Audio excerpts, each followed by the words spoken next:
Magandang gabi po, Luzon, Visayas at Mindanao. Damang-dama ang buhos ng pagmamahal kay Pope Francis sa nagpapatuloy na dagsa ng mga mananampalataya na nais makita ang kanyang mga labi sa huling pagkakataon. Sa unang araw ng public viewing para sa tinaguriang People's Pope, tinatayang nasa 50,000 ang mga bumisita. Kaya naman pinalawig ang oras ng pagbisita sa St. Peter's Basilica dahilan para magkaroon ng isang oras na pagsasara bago ito muling buksan dito sa Vatican kaninang umaga. Nakatutok si Mariz Umali.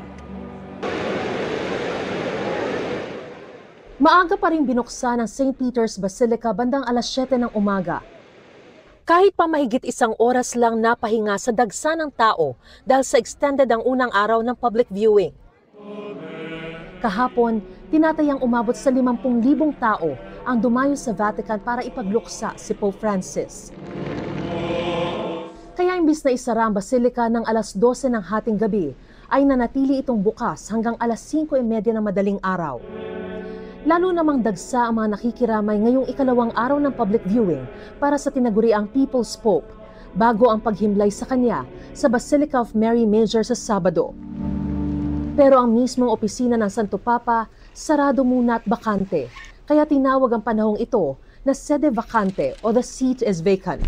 Right now, there is no Pope. So the seat of St. Peter's, as it is called, or the See of St. Peter's, but usually the seat of St. Peter's, is empty. No one is sitting on the throne.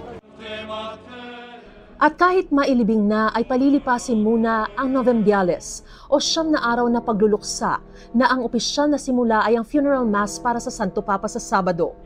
Posibleng hanggang 15 araw naman mula nang mamatay si Pope Francis bago pumili ng bagong Santo Papa ang mga kardinal na edad 79 pababa o cardinal electors. Gagawin yan sa conclave o pagtitipon ng mga kardinal kung saan mananatili sila hanggang walang napipiling Santo Papa. Habang bakante ang posisyon ng Santo Papa, si Kevin Cardinal Farrell muna ang Cardinal Camerlengo o mamamahala sa Vatican.